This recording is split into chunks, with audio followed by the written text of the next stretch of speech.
Party अध्यक्ष तेस्रो पटक प्रधानमन्त्री भए पनि माओवादी केन्द्रका नेता कार्यकर्तामा खुसीको सञ्चार हुन सकेन। पटक पटक सत्तामा पुग्दा समेत पार्टी कमजोर हुँदै गएको भन्दै चिन्ता व्यक्त।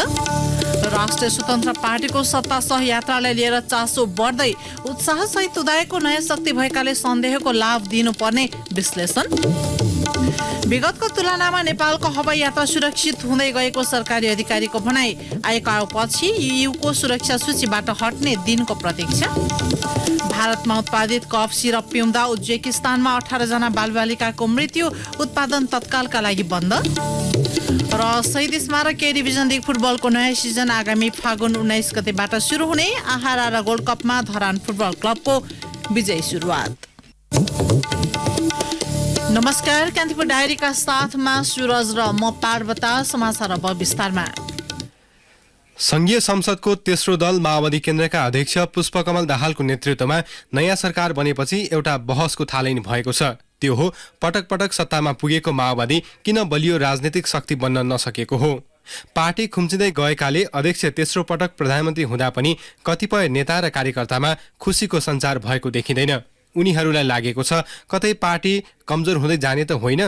अवसर र चुनौती दुवैको दोसाँधमा रहेकाले प्रधानमन्त्री दाहालले भने जस्तै सत्तामा आफ्नो अन्तिम इनिङमा कतिको खरो रूपमा उत्रिन सक्छन् भन्नेमा चासो सर्वत्र देखिएको छ। नेपाली कांग्रेस नेतृत्वको गठबन्धनमा प्रधानमन्त्रीको भागभण्डा नमिलेपछि एमालेको समर्थन लिन बालकोट पुगेका दाहाल खाली हात फर्किनु परेन। नेकपा विभाजनपछि उत्पन्न आक्रोश र असन्तुष्टि भोलेर एमाले सहितका दलको समर्थन प्राप्त गर्दै दाहाल तेस्रो पटक प्रधानमन्त्री भएका छन्। तर आफ्नो पार्टी अध्यक्ष मुलुकको कार्यकारी प्रमुख हुँदै सत्ताको बागडोर सम्हाल्न पुगेको अवस्था माओवादी केन्द्रकै कतिपय नेताका लागि प्रियकर लागेको छैन। लगातार सत्तामा बस्दा समेत पार्टी कमजोर हुँदै गएको दृष्टान्त सहित माओवादी का नेताहरूले दाहालको सत्तारोहणलाई लिएर असन्तुष्टि जनाइरहेका छन्। उनीहरू मध्येका एक हुन् युवा नेता लेखनाथ न्युपाने। उनी भन्छन् ६५ पेजपछि निरन्तर सरकारमा छौं यो रूपमा, तर हाम्रो संगठन चाहिँ ओह्रालो लागिराख्दा एकचोटि सरकार भन्दा बाहिरबाट 5 वर्षको अभ्यास गर्दा फेरि संगठनमा सकारात्मक प्रभाव पार्छ या यथा स्थिति रहन्छ भन्ने कुरो क्याल्कुलेसन गरिसके मात्रै यो कुरोको चाहिँ एउटा निष्कर्ष निकाल्न सकिन्छ। कारण यसचोटि चाहिँ सरकार बाहिर बस्न तीनटा कारणले भन्ने म थियो। तर अब संसदवादी पार्टी भइसकेपछि सरकार भन्दा बाहिर बस्ने भने चाहिँ कल्पना भन्दा बाहिरको हुनुपर्छ। 10 वर्षीय सशस्त्र द्वन्द्वको राप र तापमा 2064 को पहिलो संविधान सभा निर्वाचनबाट पहिलो शक्तिका रूपमा उदाएको माओवादी केन्द्र 2079 सालको आम निर्वाचनसम्म आइपुग्दा तेस्रो दलमा खुम्चिएको छ। द्वन्द्वको समय होस् वा शान्तिपूर्ण राजनीतिमा दाहाल राष्ट्रिय राजनीतिको केन्द्रमा देखिने गरेका छन्। पार्टी कमजोर हुँदा पनि आफ्नो प्रभाव कायमै राख्न दाहाल सफल भएको भन्दै माओवादी भित्र त्यसलाई उनको रणनीति र चातुर्यतासँग जोडेर हेर्ने तब्का नभएको होइन। तर सांगठनिक रूपमा कमजोर बन्दै गएको शक्ति माओवादी केन्द्र 2064 पछिको पहिलो संविधान सभा पश्चात छिन्न भिन्न भयो। समय क्रममा मोहन वैद्य, डाक्टर बाबुराम भट्टराई, नेत्र विक्रम चन्द, रामबहादुर थापा, टोपबहादुर राई माझी, लेखराज भट्ट लगायतका कैयौं नेता कार्यकर्ताले बाटो बदलिसकेका छन्। त्यसैले 5 दलीय गठबन्धनमा समाहित भएर चुनाव लडे पनि अपेक्षाकृत नतिजा नआएको टिप्पणीहरू भइरहेका छन्। अझ कतिपय नेताले अहिलेको अवस्थामा सरकारको नेतृत्व थप चुनौती हुन सक्ने बताएका छन्। नेता हरिबोल गजुरेल भन्छन् सरकार सब पार्टी पहिला ठिक हुनु पर्यो नि त। पार्टी ठिक भए सरकार ठिक हो, काम गर्न सजिलो हुन्छ होइन, सफल हुन्छ। पार्टीलाई व्यवस्थित गर्नु पर्यो। पार्टी कमजोर भएर हामी स्थिति अलि कमजोर भएको चुनावमा पनि हिजो पनि चुनौती चाहिँ आज पनि छ होइन। अब त्यो अवसर पनि हो, चुनौती पनि हो। सरकारमा दाहालको पहिलो नेतृत्व त्यति उपलब्धिमूलक हुन सकेन। 2065 सालमा पहिलो ठूलो दलको नेताका हैसियतमा प्रधानमन्त्री बनेका दाहाल तत्कालीन प्रधान सेनापति रुक्माङ्गद कटुवाललाई हटाउन खोजेपछि आफै बहिर्गमनमा पर्दै 9 महिनामै सरकारबाट बाहिरिए। दोस्रो पटक 2073 सालमा कांग्रेसको नेतृत्वमा प्रधानमन्त्री भएपछि 2074 सालमा स्थानीय तहको निर्वाचन सम्पन्न गर्दै दाहालले सहजै सत्ता हस्तान्तरण गरेका थिए। अहिले फेरि कांग्रेस नेतृत्वको गठबन्धन त्यागेर एमालेसँग मिल्न गएपछि सार्वजनिक वृत्तबाट मात्र होइन, पार्टी भित्रैबाट असन्तुष्टिका स्वर सुनिएका छन्। माओवादी केन्द्रकी नेता अञ्जना विसुङे नेतृत्वको आकस्मिक निर्णयले तल्लो तहका नेता कार्यकर्तामा थप समस्या आउन सक्ने बताउँछिन्। एउटा वैचारिकताको जगमा बसेर त काम गरेको त देखिएन। हेर्नुहोस्, नेतृत्वहरूलाई गिभ एन्ड टेककै रूपमा काम गर्नुभयो अहिलेसम्म पनि।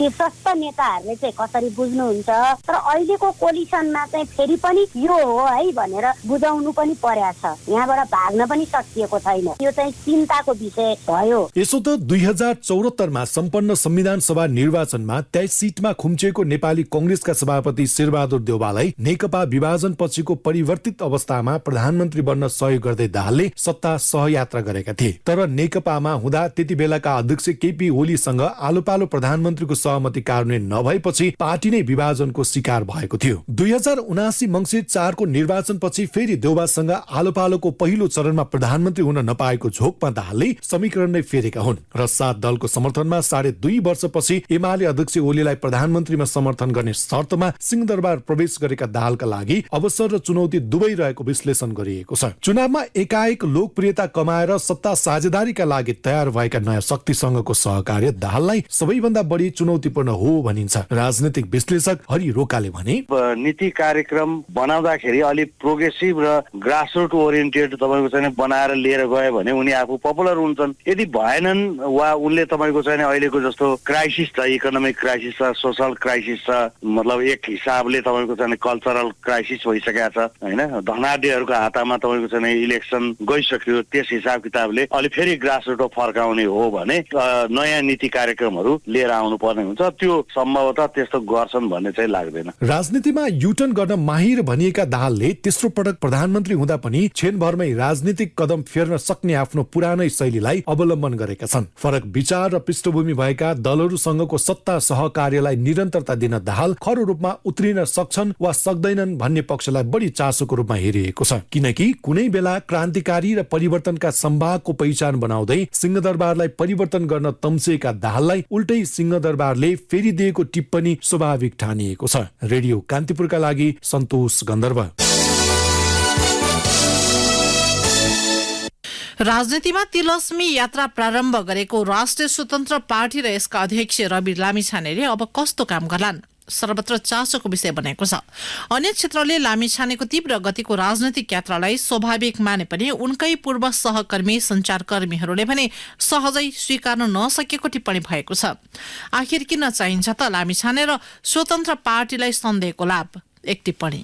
सञ्चारकर्मबाट राजनीतिक यात्रा थालेको 7 महिना नबित्दै संसदको चौथो शक्ति बनेको राष्ट्रिय स्वतन्त्र पार्टीका अध्यक्ष रवि लामिछानेको शासकीय यात्रा पनि उत्तिकै विलक्षण छ। आलोकको गतिमा लामिछाने पुष्पकमल दाहाल नेतृत्वको सरकारमा उपप्रधान एवं गृहमन्त्रीका रूपमा आसीन छन्। उनको यो अकल्पनीय यात्रालाई धेरैले स्वाभाविक माने पनि पूर्व सहकर्मी अर्थात् सञ्चारकर्मीले सहजै स्वीकारेको अवस्था छैन। जबकि उनको पार्टीले निर्वाचनमा प्रत्यक्षमा 7 र समानुपातिकमा 13 गरी 20 सिट जितेर धेरै थोक प्रमाणित गरिसकेको छ। सञ्चार कर्ममै रहँदा पनि अनेक स्टन्ट गर्ने लामिछानेले सरकारमा आएपछि पनि उस्तै क्रियाकलापलाई निरन्तरता दिने र अन्ततः त्यही स्टन्टको भारीले थिचिने मत सामाजिक सञ्जालमा सञ्चारकर्मीले प्रकट गरिरहेका छन्। सर्पले सर्पको खुट्टा देख्छ भने चाहिँ सहकर्मीको राजनीतिक उदयलाई सञ्चारकर्मीले सकारात्मक लिन सकेका छैनन्। तिनमा अमुक दलसँग निकट रहेका सञ्चारकर्मीको बाहुल्य छ।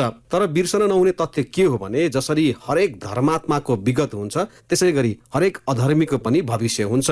विगत हेरेर कसैको भविष्य निर्धारण गर्नु गतिलो काम होइन। कम्तीमा नयाँ राजनीतिक शक्तिको रूपमा उदाएको राष्ट्रपा र लामिछानेको हकमा अहिले नै प्रतिक्रियात्मक हुनु हतारो हुन्छ।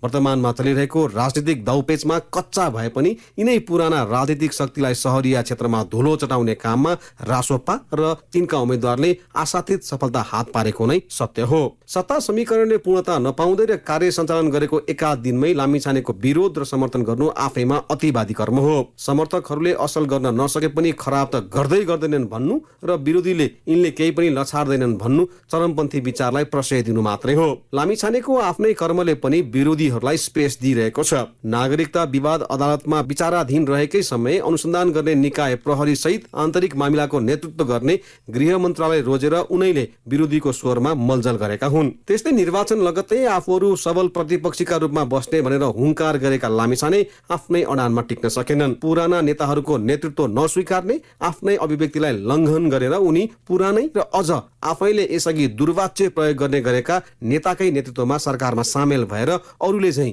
राजनीतिक रङ देखाए भन्नेहरू पनि छन्। उनका समर्थक चाहिँ नालीको फोहोर सफा गर्नका लागि मात्रै उनी नालीभित्र प्रवेश गरेका र उनको चरित्र दागी नभएको दावी गर्छन्। सन्देहको लाभ यतिखेर लामिछानेलाई दिइनुपर्छ। परिवर्तनको चेष्टा वा इशाराका रूपमा निर्वाचनमा मतदाताले घण्टीमा भोट खसालेका हुन्। पुराना राजनीतिक दल र तिनलाई नेतृत्व गर्ने नेताहरूप्रतिको विकर्षण र वितृष्णाकै रूपमा गएको निर्वाचनमा मतदाताले नयाँ सोच र शक्तिलाई एकपटक हेर्ने अभिलाषा अनुसार मत जाहेर गरेका हुन्। त्यसैले अहिले राजनीतिक वृत्तमा उदाएका नयाँ अनुहार र शक्तिको सफलता र असफलतासँग नागरिकका परिवर्तनकामी चाहना र इच्छा पनि जोडिएका छन्। यहाँ लामिछाने एक्लो व्यक्ति वा रासोपा एक्लो पार्टी मात्र होइन, राजनीतिक चङ्गुल वा चक्रव्यूहमा परे भनेर उम्कने छुट पनि लामिछानेलाई छैन। लोक रिझ्याइ र सार्वजनिक खपत हुने योजना र मुद्दा बोकेर उदाएका लामिछानेलाई केही समय सरकारमा पनि उस्तै प्रकृतिको काम गर्ने छुट हुन सक्छ, तर रूपमा लोकप्रिय र सारमा सुन्ने काम गर्ने छुट चाहिँ कदापि छैन। संसदीय राजनीति आफैमा निर्दयी हुन्छ। यहाँ दया माया र करुणा भन्दा अङ्कगणितीय खेलले ज्यादा अर्थ र महत्व पाउँछ। 20 सिटको टेकोमा उभिएका लामिछानेसँग छ त केवल सन्देहको लाभ। खबरदारी त मतदाताले गर्ने किनभने राजनीति आफैमा गम्भीर विषय हो जसलाई हामी राजनीतिज्ञको हातमा मात्रै निश्चिन्त र ढुक्कसाथ छोड्न सक्दैनौं। रेडियो कान्तिपुरका लागि पवन आचार्य। यसैबीच लामिछानेले गृह मन्त्रालयको जिम्मेवारी सम्हालेसँगै कार्यविधि विपरीत विभिन्न व्यक्तिको सुरक्षामा खटिएका नेपाल प्रहरी र सशस्त्र प्रहरी बलका सुरक्षाकर्मीहरू फिर्ता हुन थालेका छन्। लामिछानेको निर्देशनमा गृहले गत मंगलबार सुरक्षा कार्यविधि विपरीत खटिँदै आएका दुवै निकायका सुरक्षाकर्मीलाई फिर्ता बोलाउन 48 घण्टे समय दिएको थियो। सोही निर्देशन अनुसार हालसम्म नेपाल प्रहरीबाट 103 र सशस्त्र प्रहरीबाट 91 जना सुरक्षाकर्मी फिर्ता भएको मन्त्रालयका प्रवक्ता फणीन्द्र मणि पोखरेलले बताउनुभयो। सत्ता र शक्ति रहेकाले पहुँचका आधारमा कार्यविधि मिचेर यस्तो सुविधा दुरुपयोग गर्दै आएका थिए। यसैबीच गृह मन्त्रालयले सुरक्षा निकायका पदाधिकारीलाई स्पष्ट प्रायोजनका साथै विभागीय स्वीकृति लिएर मात्रै राजनीतिक दलका नेता तथा कूटनीतिक नियोगका नेतृत्वसँग भेटघाट गर्न निर्देशन दिएको छ। गृह मन्त्रालयका सहसचिव एवं प्रवक्ता फणीन्द्र मणि पोखरेलले जारी गरेको विज्ञप्तिमा निर्देशन विपरीत कार्य गराएको पाइएमा प्रचलित कानून बमोजिम अनुशासन सम्बन्धी कारबाही हुने उल्लेख छ। कान्तिपुर डायरीमा अब ब्रेकको पालो। ब्रेकपछि कान्तिपुर डायरीमा अब बाँकी प्रसङ्ग। सुरुमा कान्तिपुर सविस्तार। कान्तिपुर सविस्तार। नेपालको हवाई यात्रा सुरक्षित नभएको भन्दै युरोपेली युनियन EUले लगाएको प्रतिबन्ध अझै कायम छ। सन् 2013 को अवस्थामा नेपालको आकाश असुरक्षित रहेको भन्दै आइकाओको सुरक्षा चासो सम्बन्धी सूचीमा रहे पनि विगतको तुलनामा सुधार भइसकेको सरकारी अधिकारीहरूको भनाइ छ। त्यसैले उनीहरू EU को सुरक्षा सूचीबाट नेपाल हट्ने दिनको पर्खाइमा छन्। अन्य मुलुकमा जस्तै नेपालको उड्डयन क्षेत्र अन्तर्राष्ट्रिय हवाई उड्डयन सम्बन्धी निकाय आइकाओको निगरानीमा पर्छ। इतिहास हेर्दा नेपाल सन् 1960 29 जुलाईबाट आइकाओको सदस्य बनेको हो। अन्य देशमा सो निकायले सुरक्षा अडिट सन् 1979 बाट सुरु गरे पनि नेपालमा भने सन् 2009 मा पहिलो पटक सुरक्षा अडिट गरेको थियो। त्यस बेलाको सुरक्षा अडिटमा नेपालले विश्वको औसत 60% भन्दा कम अङ्क प्राप्त गरेको थियो। नेपालले 43% अङ्क मात्र पाउन सक्यो। नेपालको आकाशमा आइकाओले सुरक्षा जोखिम देखायो र सुधार्न भन्यो। सन् 2013 मा आइकाओले नेपालमा दोस्रो पटक आफ्नो सुरक्षा अडिट गर्यो। त्यस बेला नेपालले फेरि औसत भन्दा कम 55% मात्र अङ्क प्राप्त गर्यो। नेपालको आकाशलाई आइकाओले सुरक्षित नभएको भन्दै सिग्निफिकेन्ट सेफ्टी कन्सर्न SSC मा राख्यो। सन् 2013 मा नेपालले सुरक्षा मापनमा 55% अङ्क प्राप्त गर्दा नेपालको आइकाओको अडिटलाई कारण देखाउँदै युरोपेली युनियन EUले पनि सुरक्षा सूचीमा राख्यो। विश्वभरको औसत अङ्क 60% प्राप्त गर्न नेपाल 5 अङ्क मात्र पछाडि पर्यो। आइकाओ र EUले सुरक्षा सूचीमा राखेपछि नेपालको आकाशलाई जोखिमयुक्त छ भनेर हेर्न थालिएको हो। त्यस बेला नेपालमा हवाई दुर्घटना बढी हुने गरेका थिए। सन् 1960 देखि 2013 सम्म नेपालका आकाशमा साना ठुला गरेर 22 वटा दुर्घटना भएका थिए, जसमा कुल 295 जनाले ज्यान गुमाएको थिए भने 38 जना घाइते भएका थिए। यही आँकडालाई हेरेर नेपाललाई आइकाओले सिग्निफिकेन्ट सेफ्टी कन्सर्नमा राखेको हो भने EUले आइकाओको अडिटलाई हेरेर। तर नेपाली अधिकारीहरूका अनुसार सन् 2013 को तुलनामा नेपालको हवाई सुरक्षामा परिवर्तन आइसकेको बताएका छन्। नागरिक उड्डयन प्राधिकरणका प्रवक्ता जगन्नाथ निरौला भन्छन्, अहिले EU को सेफ लिस्टको बारेमा चर्चा छ। त्यो भनेको 2013 मा नेपालको हवाई सुरक्षाको अवस्थितिलाई हेरेर उसले राखेको।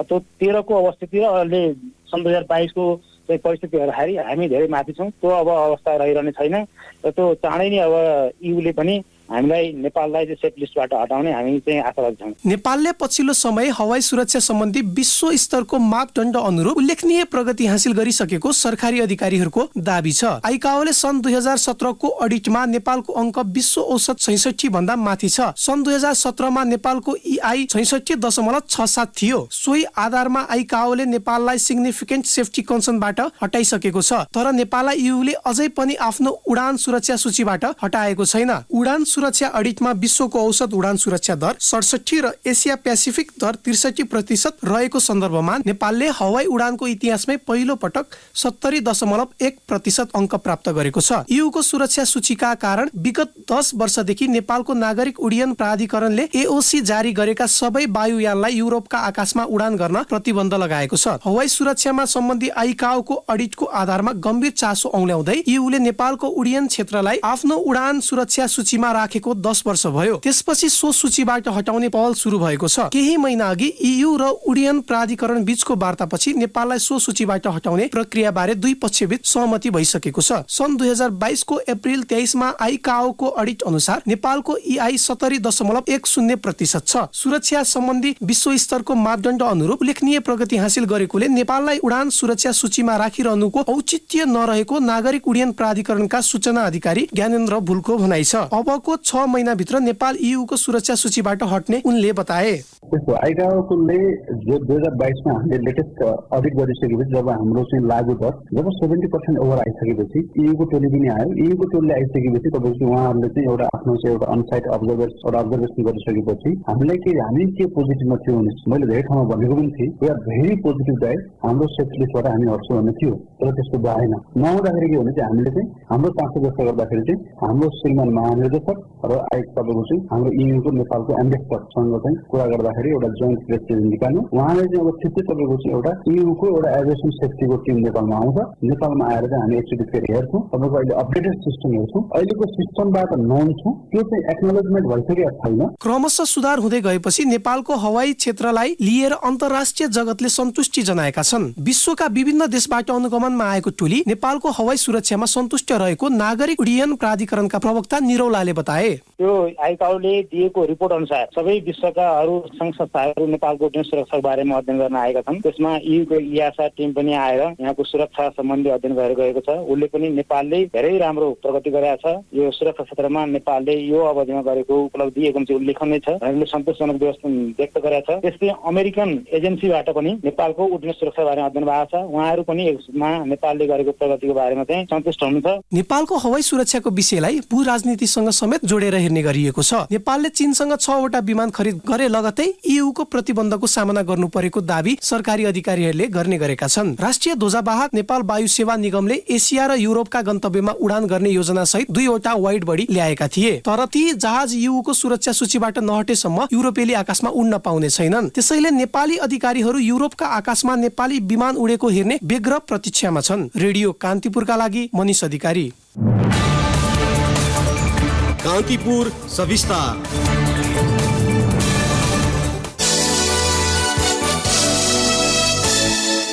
सत्ता साझेदार राजनीतिक दलहरूले आगामी 5 दिनभित्र न्यूनतम साझा कार्यक्रम बनाउने भएका छन्। बालुवाटार स्थित प्रधानमन्त्री निवासमा बिहान बसेको सत्ता साझेदार दलहरूको बैठकले न्यूनतम साझा कार्यक्रम तय गर्न एमाले अध्यक्ष केपी शर्मा ओलीको संयोजकत्वमा समिति गठन गरेको छ। त्यसबारे जानकारी दिँदै उपप्रधान तथा गृहमन्त्री रवि लामिछानेले भन्नुभयो, 5 दिनभित्र न्यूनतम साझा कार्यक्रम तय गर्ने र यो प्रमुख सत्ता साझेदार दलको संयोजकको रूपमा हामीले एमाले अध्यक्ष केपी शर्मा ओलीलाई हामीले संयोजकका रूपमा अगाडि बढाउने निर्णय भयो र 5 दिनभित्र एउटा न्यूनतम साझा कार्यक्रम तय गर्ने निर्णय गर्यौं। मन्त्रीमण्डल विस्तार थाँती रहे पनि सत्तारूढ दलहरूले न्यूनतम साझा कार्यक्रम ल्याउने गृह कार्य थालेका हुन्। समितिमा प्रत्येक दलबाट एक जना नेतालाई सदस्यको रूपमा जिम्मेवारी दिइने गृहमन्त्री लामिछानेले बताउनुभयो। मन्त्रीमण्डल विस्तार गर्दाखेरि क्षमताका आधारमा मेरिट छ, त्यसका आधारमा चाहिँ हामीले विस्तार गर्ने भन्ने विषयमा छलफल भयो। मूलभूत रूपमा चाहिँ न्यूनतम साझा कार्यक्रमका लागि कसरी अगाडि बढाउने, सदस्यहरू कसरी तोक्ने भनेर हरेक राजनीतिक दलले एक जना प्रतिनिधि तोकेर त्यसको ड्राफ्ट तयार गर्ने र 5 दिनभित्र यसलाई तयार गर्ने प्रमुख निर्णय चाहिँ संसदबाट विश्वासको मत प्राप्त गरेपछि मन्त्रीमण्डल विस्तार गर्ने तयारीमा प्रधानमन्त्री पुष्पकमल दाहाल हुनुहुन्छ।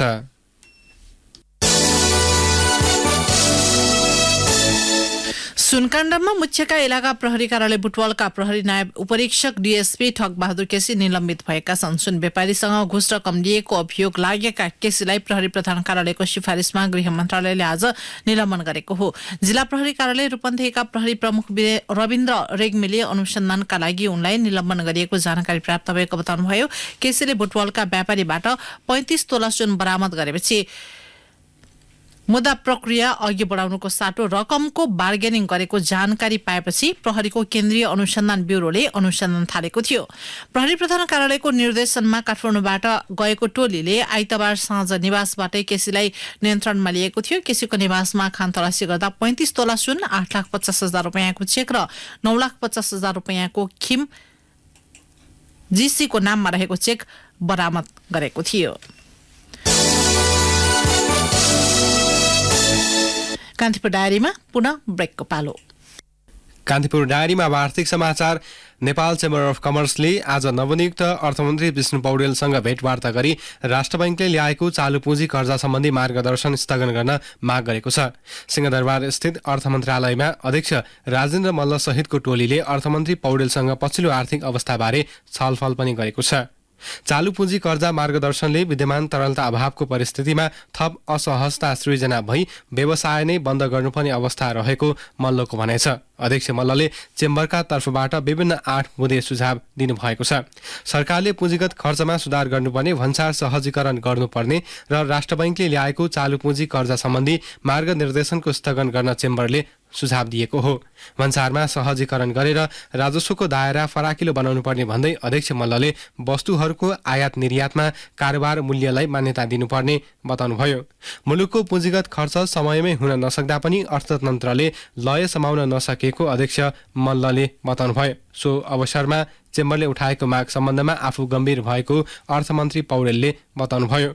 मुलुकको आर्थिक समृद्धि र उन्नतिका लागि सरकार र निजी क्षेत्र मिलेर अघि बढ्नुको विकल्प नभएको अर्थमन्त्री पौडेलको भनाइ छ।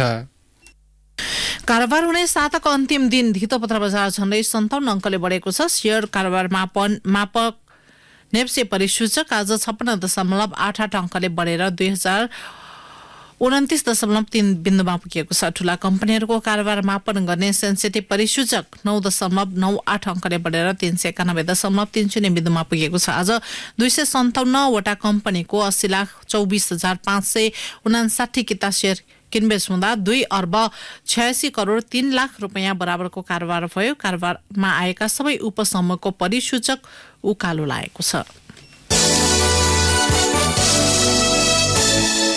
अब अन्तर्राष्ट्रिय समाचार। भारतमा उत्पादित कफ सिरप पिउँदा उज्बेकिस्तानमा 18 जना बालबालिकाको मृत्यु भएको छ।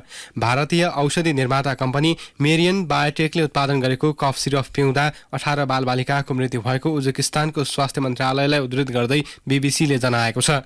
मन्त्रालयका अनुसार प्रारम्भिक परीक्षणमा औषधिको ब्याचमा एथिलिन ग्लाइकोल नामक विषाक्त पदार्थ रहेको देखिएको छ। उज्बेकिस्तानको सो घटना भएको पश्चात भारतको स्वास्थ्य मन्त्रालयले उज्बेकिस्तानको राष्ट्रिय औषधि नियामकसँग नियमित सम्पर्कमा रहेको विज्ञप्ति मार्फत जनाएको छ।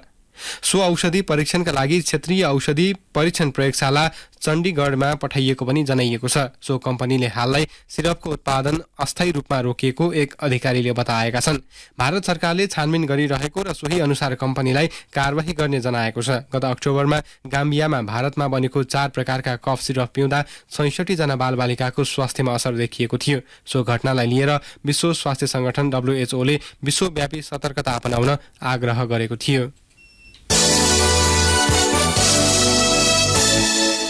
अब खेल प्रसङ्ग। शहीद स्मारक डिभिजन लिग फुटबलको 39औं संस्करण आगामी फागुन 19 गतेबाट सुरु हुने भएको छ। अखिल नेपाल फुटबल संघ एन्फा र ए डिभिजन क्लबहरूबीच आज भएको छलफलपछि लिगको नयाँ मिति तय भएको हो। यसअघि एन्फाले लिग यही पुस 28 गतेबाट गर्ने निर्णय गरेको थियो, तर तयारी खर्च नपाएको भन्दै क्लबहरूले तोकिएको मितिमा लिग खेल्न अस्वीकार गरेपछि एन्फाले नयाँ मिति निर्धारण गरेको हो। डबल राउन्ड रोबिन लिगका आधारमा हुने प्रतियोगिताको विजेताले 75,000, उपविजेताले 50,000 तथा तेस्रो हुनेले 25,000 रुपियाँ प्राप्त गर्नेछन्। लिगमा 14 क्लबले प्रतिस्पर्धा गर्नेछन्।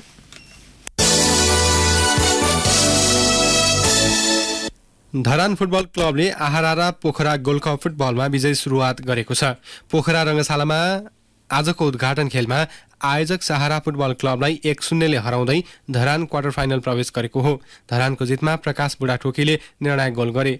धरान अब क्वार्टर फाइनलमा विभागीय टोली नेपाल एपीएफ क्लबसँग खेल्नेछ। 10 टोली सहभागी प्रतियोगिताको विजेताले 12 लाख तथा उपविजेताले 6 लाख रुपैयाँ प्राप्त गर्नेछ। यसैबीच राष्ट्रिय फुटबल टोलीका डिफेन्डर अनन्त तामाङ सर्वोत्कृष्ट खेलाडी पुरस्कारबाट सम्मानित भएका छन्। उद्घाटन समारोहमा पोखरा महानगरपालिकाका प्रमुख धनराज आचार्यले 50,000 रुपैयाँ सहित तामाङलाई सम्मान गरेका हुन्।